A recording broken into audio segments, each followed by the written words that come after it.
of Human Bondage by W. Somerset Maugham. Chapter 88. There was a knock at the door, and a troop of children came in. They were clean and tidy now. Their faces shone with soap, and their hair was plastered down. They were going to Sunday school under Sally's charge. Athelny joked with them in his dramatic, exuberant fashion, and you could see that he was devoted to them all. His pride in their good health and their good looks was touching. Philip felt that they were a little shy in his presence, and when their father sent them off they fled from the room in evident relief. In a few minutes Mrs. Athelny appeared. She had taken her hair out of the curling pins and now wore an elaborate fringe. She had on a plain black dress, a hat with cheap flowers, and was forcing her hands, red and coarse from much work, into black kid gloves. "I'm going to church, Athelny," she said. "There's nothing you'll be wanting, is there?" "Only your prayers, my Betty." "They won't do you much good. You're too far gone for that," she smiled. Then, turning to Philip, she drawled, "I can't get him to go to church. He's no better than an atheist." "Doesn't she look like Rubens' second wife?" cried Athelny. "Wouldn't she look splendid in a 17th century costume? That's the sort of wife to marry, my boy. Look at her." "I believe you talked the hind leg off a donkey, Athelny," she answered calmly. She succeeded in buttoning her gloves, but before she went she turned to Philip with a kindly, slightly embarrassed smile. "You'll stay to tea, won't you?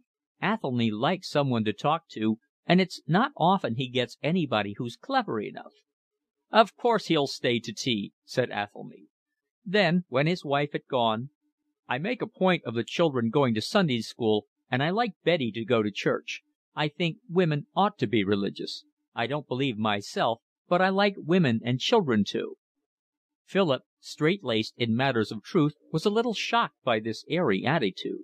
"But how can you look on while your children are being taught things which you don't think are true?" "If they're beautiful, I don't much mind if they're not true. It's asking a great deal that things should appeal to your reason as well as to your sense of the aesthetic. I wanted Betty to become a Roman Catholic. I should have liked to see her converted in a crown of paper flowers. But she's hopelessly Protestant. Besides, religion is a matter of temperament. You will believe anything if you have the religious turn of mind, and if you haven't it doesn't matter what beliefs were instilled into you, you will grow out of them. Perhaps religion is the best school of morality. It is like one of those drugs you gentlemen use in medicine which carries another in solution. It is of no efficacy in itself, but enables the other to be absorbed. You take your morality because it is combined with religion. You lose the religion and the morality stays behind. A man is more likely to be a good man if he has learned goodness through the love of God than through a perusal of Herbert Spencer." This was contrary to all Philip's ideas. He still looked upon Christianity as a degrading bondage that must be cast away at any cost.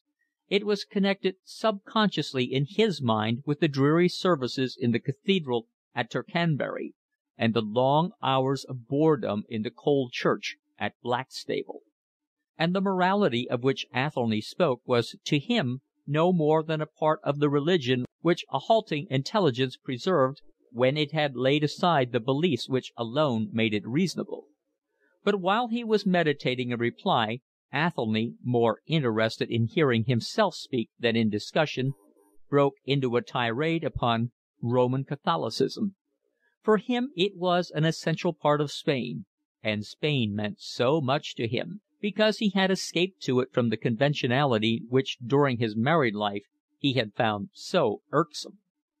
With large gestures and in the emphatic tone which made what he said so striking, Athelny described to Philip the Spanish cathedrals with their vast dark spaces, the massive gold of the altarpieces, and the sumptuous ironwork, gilt and faded, the air laden with incense, the silence. Philip almost saw the canons in their short surplices of lawn, the acolytes in red, passing from the sacristy to the choir. He almost heard the monotonous chanting of vespers. The names which Athelny mentioned, Avila, Tarragona, Saragossa, Segovia, Cordova were like trumpets in his heart. He seemed to see the great gray piles of granite set in old Spanish towns, and a landscape tawny, wild, and windswept. "I always thought I should love to go to Seville," he said casually, when Athelny, with one hand dramatically uplifted, paused for a moment. "Seville!" cried Athelny. "No, no, don't go there. Seville!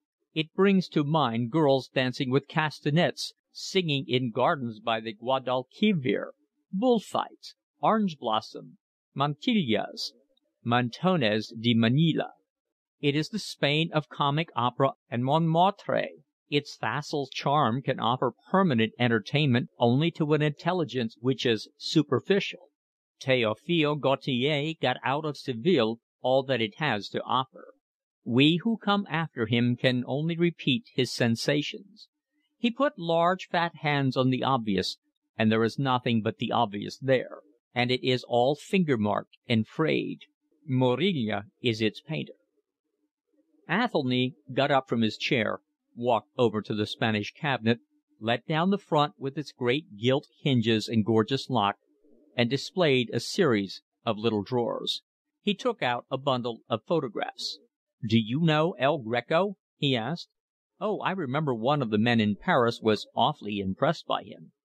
"El Greco was the painter of Toledo. Betty couldn't find the photograph I wanted to show you. It's a picture that El Greco painted of the city he loved, and it's truer than any photograph. Come and sit at the table." Philip dragged his chair forward, and Athelny set the photograph before him. He looked at it curiously, for a long time, in silence. He stretched out his hand for other photographs, and Athelny passed them to him. He had never before seen the work of that enigmatic master, and at the first glance he was bothered by the arbitrary drawing. The figures were extraordinarily elongated. The heads were very small. The attitudes were extravagant. This was not realism, and yet, even in the photographs you had the impression of a troubling reality.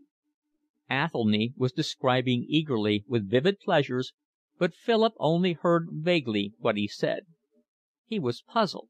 He was curiously moved. These pictures seemed to offer some meaning to him, but he did not know what the meaning was.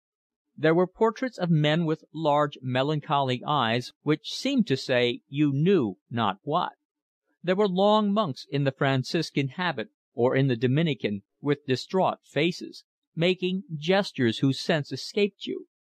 There was an Assumption of the Virgin. There was a crucifixion in which the painter, by some magic of feeling, had been able to suggest that the flesh of Christ's dead body was not human flesh only, but divine. And there was an Ascension in which the Saviour seemed to surge up towards the empyrean, and yet to stand upon the air as steadily as though it were solid ground. The uplifted arms of the apostles, the sweep of their draperies, their ecstatic gestures, gave an impression of exultation and of holy joy. The background of nearly all was the sky by night, the dark night of the soul, with wild clouds swept by strange winds of hell and lit luridly by an uneasy moon. "I've seen that sky in Toledo over and over again," said Athelny. "I have an idea that when first El Greco came to the city it was by such a night, and it made so vehement an impression upon him that he could never get away from it." Philip remembered how Clutton had been affected by this strange master, whose work he now saw for the first time. He thought that Clutton was the most interesting of all the people he had known in Paris. His sardonic manner, his hostile aloofness, had made it difficult to know him, but it seemed to Philip, looking back, that there had been in him a tragic force which sought vainly to express itself in painting. He was a man of unusual character, mystical after the fashion of a time that had no leaning to mysticism, who was impatient with life because he found himself unable to say the things which the obscure impulses of his heart suggested. His intellect was not fashioned to the uses of the spirit. It was not surprising that he felt a deep sympathy with the Greek who had devised a new technique to express the yearnings of his soul. Philip looked again at the series of portraits of Spanish gentlemen, with ruffles and pointed beards, their faces pale against the sober black of their clothes and the darkness of the background.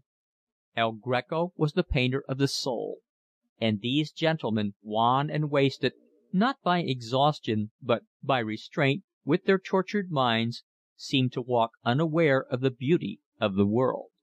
For their eyes look only in their hearts, and they are dazzled by the glory of the unseen.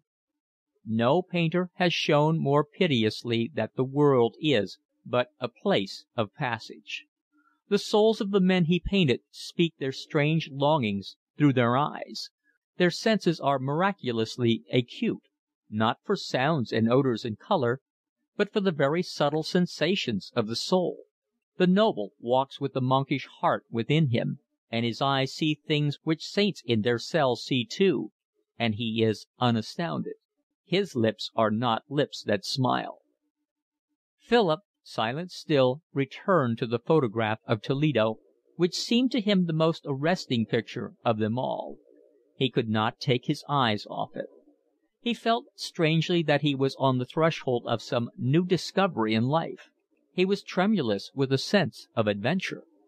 He thought for an instant of the love that had consumed him. Love seemed very trivial beside the excitement which now leaped in his heart. The picture he looked at was a long one, with houses crowded upon a hill. In one corner a boy was holding a large map of the town. In another was a classical figure representing the river Tagus, and in the sky was the Virgin surrounded by angels.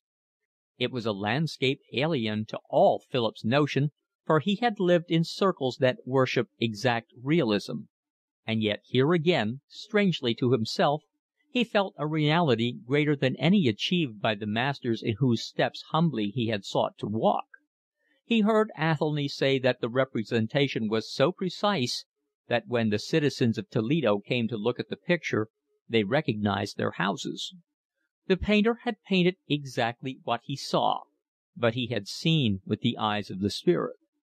There was something unearthly in that city of pale gray. It was a city of the soul seen by a wan light that was neither that of night nor day. It stood on a green hill, but of a green not of this world, and it was surrounded by massive walls and bastions to be stormed by no machines or engines of man's invention, but by prayer and fasting, by contrite sighs, and by mortifications of the flesh. It was a stronghold of God. Those gray houses were made of no stone known to masons. There was something terrifying in their aspect, and you did not know what men might live in them. You might walk through the streets and be unamazed to find them all deserted, and yet not empty.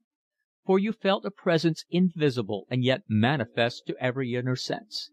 It was a mystical city in which the imagination faltered like one who steps out of the light into darkness.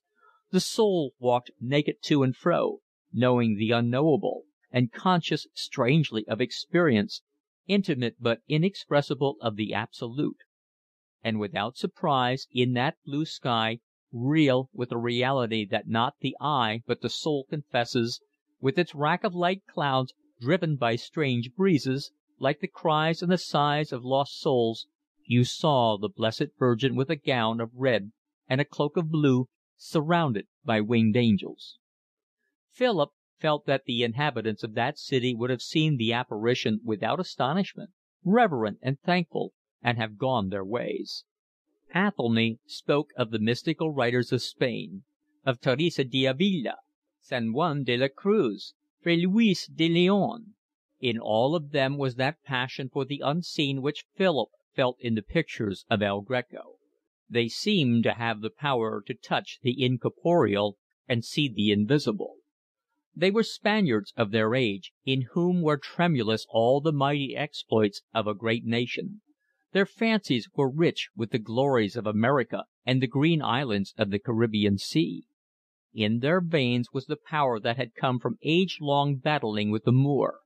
They were proud, for they were masters of the world, and they felt in themselves the wide distances, the tawny wastes, the snow-capped mountains of Castile, the sunshine and the blue sky, and the flowering plains of Andalusia.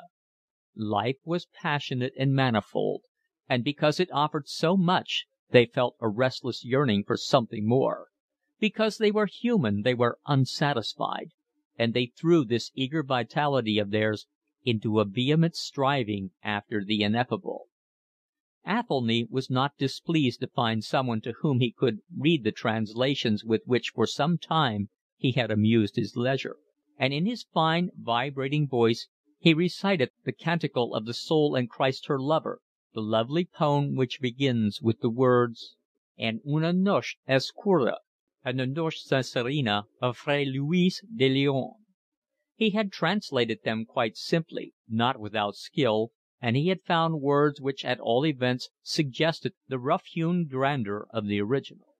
The pictures of El Greco explained them, and they explained the pictures. Philip had cultivated a certain disdain for idealism. He had always had a passion for life, and the idealism he had come across seemed to him for the most part a cowardly shrinking from it.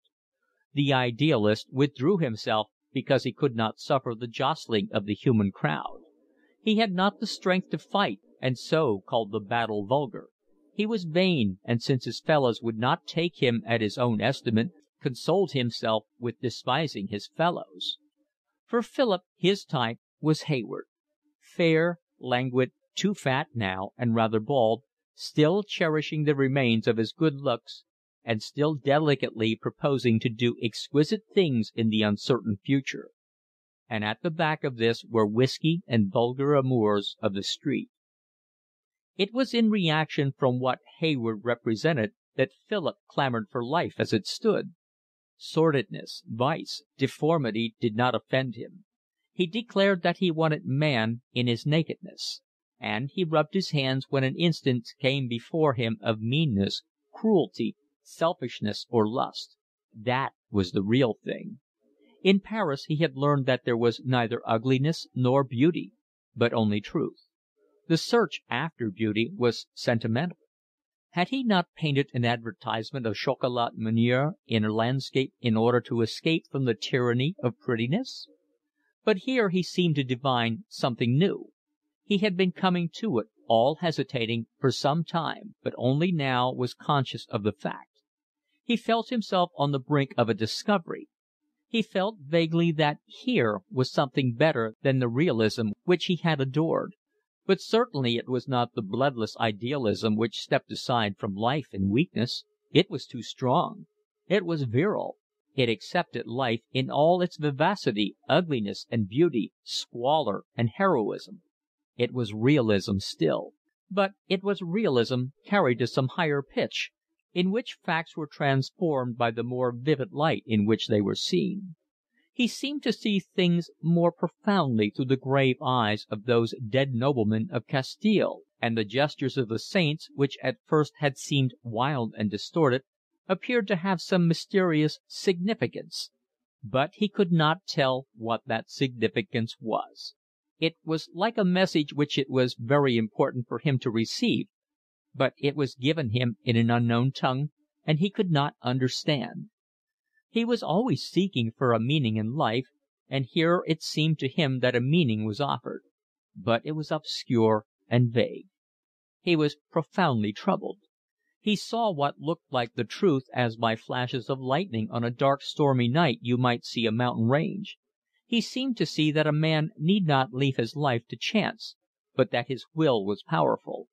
He seemed to see that self-control might be as passionate and as active as the surrender to passion. He seemed to see that the inward life might be as manifold, as varied, as rich with experience, as the life of one who conquered realms and explored unknown lands.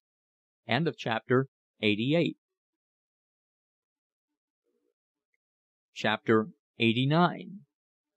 The conversation between Philip and Athelny was broken into by a clatter up the stairs.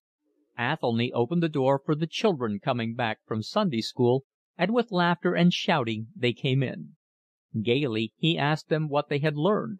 Sally appeared for a moment with instructions from her mother that father was to amuse the children while she got tea ready, and Athelny began to tell them one of Hans Andersen's stories. They were not shy children, and they quickly came to the conclusion that Philip was not formidable. Jane came and stood by him, and presently settled herself on his knees. It was the first time that Philip in his lonely life had been present in a family circle. His eyes smiled as they rested on the fair children engrossed in the fairy tale. The life of his new friend, eccentric as it appeared at first glance, seemed now to have the beauty of perfect naturalness. Sally came in once more. "Now then, children, tea's ready," she said. Jane slipped off Philip's knees, and they all went back to the kitchen. Sally began to lay the cloth on the long Spanish table. "Mother says, shall she come and have tea with you?" she asked. "I can give the children their tea." "Tell your mother that we shall be proud and honoured if she will favour us with her company," said Athelny. It seemed to Philip that he could never say anything without an oratorical flourish. "Then I'll lay for her," said Sally. She came back again in a moment with a tray on which were a cottage loaf, a slab of butter, and a jar of strawberry jam. While she placed the things on the table, her father chaffed her. He said it was quite time she was walking out. He told Philip that she was very proud, and would have nothing to do with aspirants to that honour who lined up at the door 2 by 2 outside the Sunday school and craved the honour of escorting her home. "You do talk, father," said Sally with her slow, good-natured smile. "You wouldn't think to look at her that a tailor's assistant has enlisted in the army because she would not say 'How do you do' to him, and an electrical engineer, mind you, has taken to drink because she refused to share her hymn book with him in church.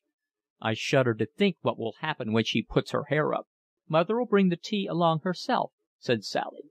"Sally never pays any attention to me," laughed Athelny, looking at her with fond, proud eyes. "She goes about her business, indifferent to wars, revolutions, and cataclysms. What a wife she'll make to an honest man." Mrs. Athelny brought in the tea.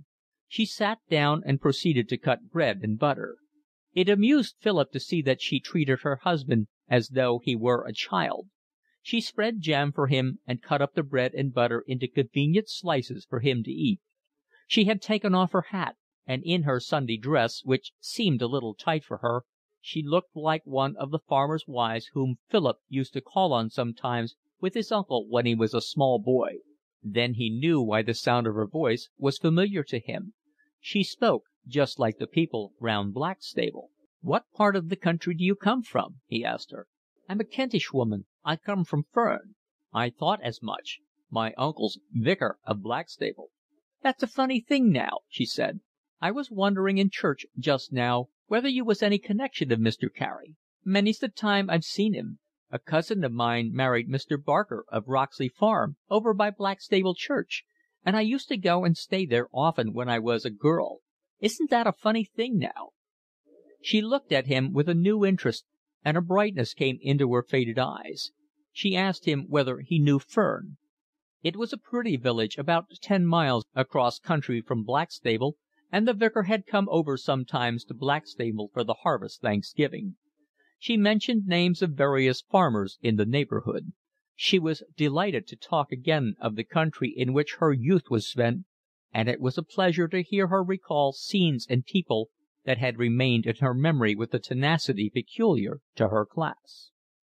It gave Philip a queer sensation too.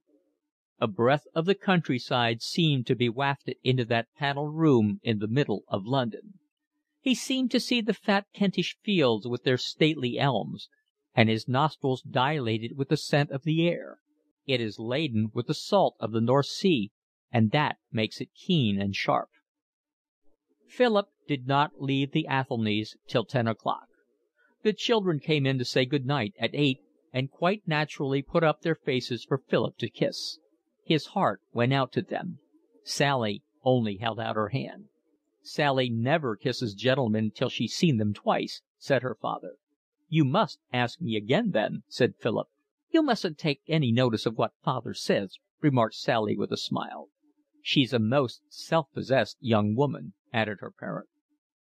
They had supper of bread and cheese and beer while Mrs. Athelny was putting the children to bed, and when Philip went into the kitchen to bid her good night (she had been sitting there resting herself and reading the Weekly Dispatch) she invited him cordially to come again. "There's always a good dinner on Sundays so long as Athelny's in work," she said, "and it's a charity to come and talk to him."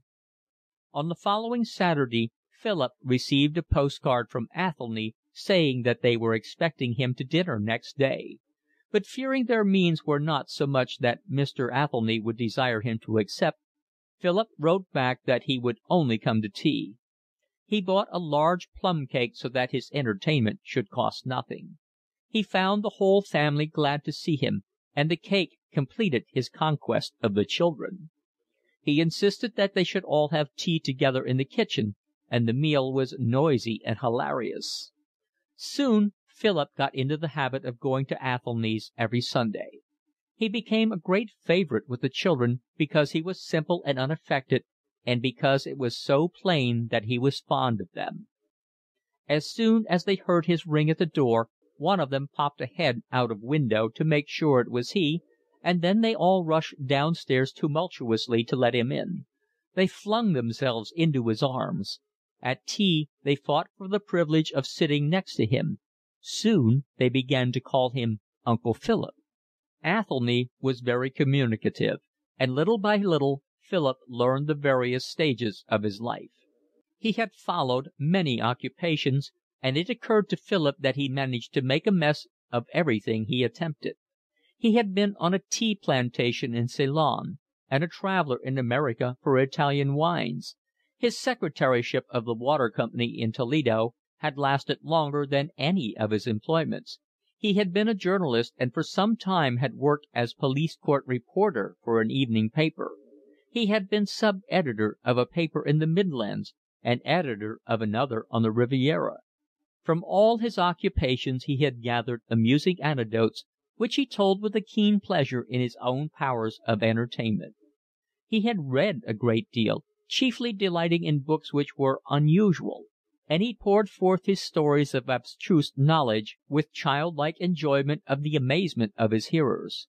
3 or 4 years before, abject poverty had driven him to take the job of press representative to a large firm of drapers, and though he felt the work unworthy his abilities, which he rated highly, the firmness of his wife and the needs of his family had made him stick to it. Chapter 90. When he left the Athelnys, Philip walked down Chancery Lane and along the Strand to get a bus at the top of Parliament Street. One Sunday, when he had known them about 6 weeks, he did this as usual, but he found the Kennington bus full. It was June, but it had rained during the day, and the night was raw and cold. He walked up to Piccadilly Circus in order to get a seat. The bus waited at the fountain, and when it arrived there seldom had more than 2 or 3 people in it. This service ran every quarter of an hour, and he had some time to wait. He looked idly at the crowd. The public houses were closing, and there were many people about. His mind was busy with the ideas Athelny had the charming gift of suggesting. Suddenly his heart stood still. He saw Mildred. He had not thought of her for weeks. She was crossing over from the corner of Shaftesbury Avenue and stopped at the shelter till a string of cabs passed by. She was watching her opportunity and had no eyes for anything else. She wore a large black straw hat with a mass of feathers on it and a black silk dress. At that time it was fashionable for women to wear trains. The road was clear, and Mildred crossed, her skirt trailing on the ground, and walked down Piccadilly. Philip, his heart beating excitedly, followed her. He did not wish to speak to her, but he wondered where she was going at that hour. He wanted to get a look at her face. She walked slowly along and turned down Eyre Street and so got through into Regent Street. She walked up again towards the Circus. Philip was puzzled. He could not make out what she was doing. Perhaps she was waiting for somebody, and he felt a great curiosity to know who it was. She overtook a short man in a bowler hat who was strolling very slowly in the same direction as herself. She gave him a sidelong glance as she passed. He walked a few steps more till she came to Swan and Edgar's, then stopped and waited, facing the road. When the man came up, she smiled. The man stared at her for a moment, turned away his head, and sauntered on. Then Philip understood. He was overwhelmed with horror. For a moment he felt such a weakness in his legs that he could hardly stand. Then he walked after her quickly. He touched her on the arm. "Mildred." She turned round with a violent start. He thought that she reddened, but in the obscurity he could not see very well. For a while they stood and looked at one another without speaking. At last she said, "Fancy seeing you." He did not know what to answer. He was horribly shaken, and the phrases that chased one another through his brain seemed incredibly melodramatic. "It's awful," he gasped, almost to himself. She did not say anything more. She turned away from him and looked down at the pavement. He felt that his face was distorted with misery. "Is there anywhere we can go and talk?" "I don't want to talk," she said sullenly. "Leave me alone. Can't you?" The thought struck him that perhaps she was in urgent need of money and could not afford to go away at that hour. "I've got a couple of sovereigns on me if you're hard up," he blurted out. "I don't know what you mean. I was just walking along here on my way back to my lodgings. I expected to meet one of the girls from where I work." "For God's sake, don't lie now," he said. Then he saw that she was crying, and he repeated his questions. "Can't we go and talk somewhere? Can't I come back to your rooms?" "No, you can't do that," she sobbed. "I'm not allowed to take gentlemen in there. If you like, I'll meet you tomorrow." He felt certain that she would not keep an appointment. He was not going to let her go. "No, you must take me somewhere now." "Well, there is a room I know, but they'll charge 6 shillings for it." "I don't mind that. Where is it?" She gave him the address, and he called a cab. They drove to a shabby street beyond the British Museum, in the neighbourhood of Gray's Inn Road, and she stopped the cab at the corner.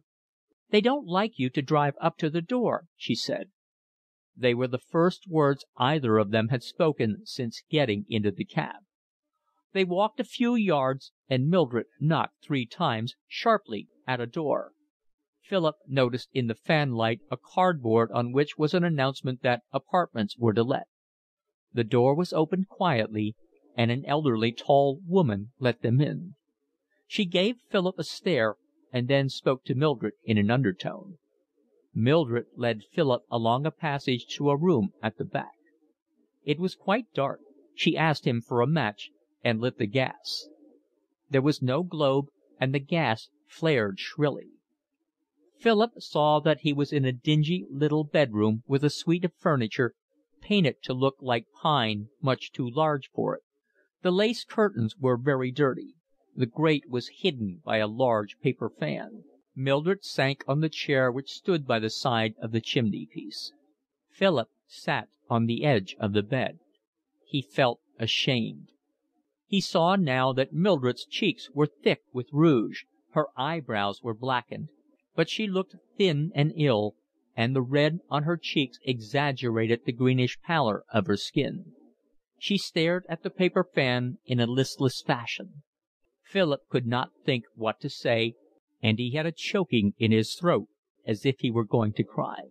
He covered his eyes with his hands. "My God, it is awful," he groaned. "I don't know what you've got to fuss about. I should have thought you'd have been rather pleased." Philip did not answer, and in a moment she broke into a sob. "You don't think I'd do it because I like it, do you?" "Oh, my dear," he cried, "I'm so sorry. I'm so awfully sorry." "That'll do me a fat lot of good." Again Philip found nothing to say. He was desperately afraid of saying anything which she might take for a reproach or a sneer. "Where's the baby?" he asked at last. "I've got her with me in London. I haven't got the money to keep her on at Brighton, so I had to take her. I've got a room up Highbury way. I told them I was on the stage.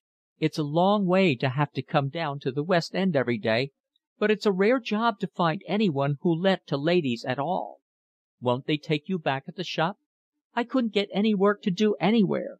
I walked my legs off looking for work. I did get a job once, but I was off for a week because I was queer, and when I went back they said they didn't want me any more. You can't blame them either, can you? Them places, they can't afford to have girls that aren't strong." "You don't look very well now," said Philip. "I wasn't fit to come out tonight, but I couldn't help myself. I wanted the money. I wrote to Emil and told him I was broke, but he never even answered the letter." "You might have written to me." "I didn't like to, not after what happened.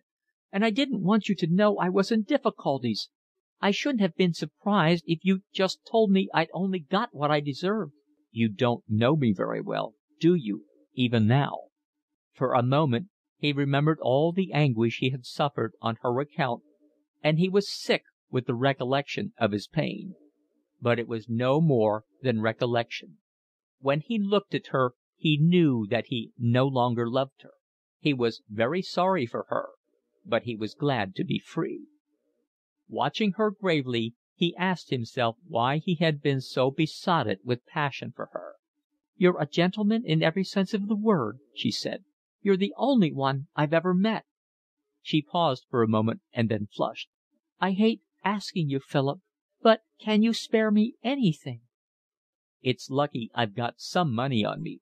I'm afraid I've only got £2." He gave her the sovereigns. "I'll pay you back, Philip." "Oh, that's all right," he smiled. "You needn't worry." He had said nothing that he wanted to say. They had talked as if the whole thing were natural. And it looked as though she would go now, back to the horror of her life, and he would be able to do nothing to prevent it. She had got up to take the money, and they were both standing. "Am I keeping you?" she asked. "I suppose you want to be getting home." "No, I'm in no hurry," he answered. "I'm glad to have a chance of sitting down." Those words, with all they implied, tore his heart, and it was dreadfully painful to see the weary way in which she sank back into the chair. The silence lasted so long that Philip, in his embarrassment, lit a cigarette. "It's very good of you not to have said anything disagreeable to me, Philip. I thought you might say I didn't know what all." He saw that she was crying again. He remembered how she had come to him when Emil Miller had deserted her, and how she had wept. The recollection of her suffering and of his own humiliation seemed to render more overwhelming the compassion he felt now. "If I could only get out of it," she moaned. "I hate it so. I'm unfit for the life. I'm not the sort of girl for that. I'll do anything to get away from it. I'd be a servant if I could. Oh, I wish I was dead." And in pity for herself she broke down now completely. She sobbed hysterically, and her thin body was shaken. "Oh, you don't know what it is. Nobody knows till they've done it." Philip could not bear to see her cry. He was tortured by the horror of her position. "Poor child," he whispered. "Poor child." He was deeply moved. Suddenly he had an inspiration. It filled him with a perfect ecstasy of happiness. "Look here, if you want to get away from it, I've got an idea. I'm frightfully hard up just now. I've got to be as economical as I can. But I've got a sort of little flat now in Kennington, and I've got a spare room. If you like, you and the baby can come and live there. I pay a woman 3 and 6 a week to keep the place clean and to do a little cooking for me. You could do that, and your food wouldn't come to much more than the money I should save on her. It doesn't cost any more to feed 2 than 1, and I don't suppose the baby eats much." She stopped crying and looked at him. "Do you mean to say that you could take me back after all that's happened?" Philip flushed a little in embarrassment at what he had to say. "I don't want you to mistake me. I'm just giving you a room which doesn't cost me anything and your food. I don't expect anything more from you than that you should do exactly the same as the woman I have in does. Except for that, I don't want anything from you at all. I dare say you can cook well enough for that."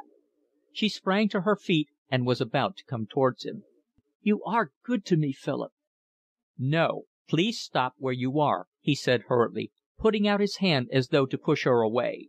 He did not know why it was, but he could not bear the thought that she should touch him. "I don't want to be anything more than a friend to you." "You are good to me," she repeated. "You are good to me." "Does that mean you'll come?" "Oh, yes, I'll do anything to get away from this. You'll never regret what you've done, Philip. Never. When can I come, Philip?" "You'd better come tomorrow." Suddenly she burst into tears again. "What on earth are you crying for now?" he smiled. "I'm so grateful to you, I don't know how I can ever make it up to you." "Oh, that's all right. You better go home now." He wrote out the address and told her that if she came at 5:30 he would be ready for her. It was so late that he had to walk home, but it did not seem a long way, for he was intoxicated with delight. He seemed to walk on air. Chapter 91. Next day he got up early to make the room ready for Mildred. He told the woman who had looked after him that he would not want her any more. Mildred came about 6, and Philip, who was watching from the window, went down to let her in and help her to bring up the luggage. It consisted now of no more than 3 large parcels wrapped in brown paper, for she had been obliged to sell everything that was not absolutely needful. She wore the same black silk dress she had worn the night before, and though she had now no rouge on her cheeks, there was still about her eyes the black which remained after a perfunctory wash in the morning. It made her look very ill. She was a pathetic figure as she stepped out of the cab with the baby in her arms. She seemed a little shy, and they found nothing but commonplace things to say to one another. "So you got here all right." "I've never lived in this part of London before." Philip showed her the room. It was that in which Cronshaw had died. Philip, though he thought it absurd, had never liked the idea of going back to it, and since Cronshaw's death he had remained in the little room, sleeping on a fold-up bed into which he had first moved, in order to make his friend comfortable. The baby was sleeping placidly. "You don't recognize her, I expect," said Mildred. "I've not seen her since we took her down to Brighton." "Where shall I put her? She's so heavy I can't carry her very long." "I'm afraid I haven't got a cradle," said Philip with a nervous laugh. "Oh, she'll sleep with me. She always does." Mildred put the baby in an arm-chair and looked round the room. She recognized most of the things which she had known in his old diggings.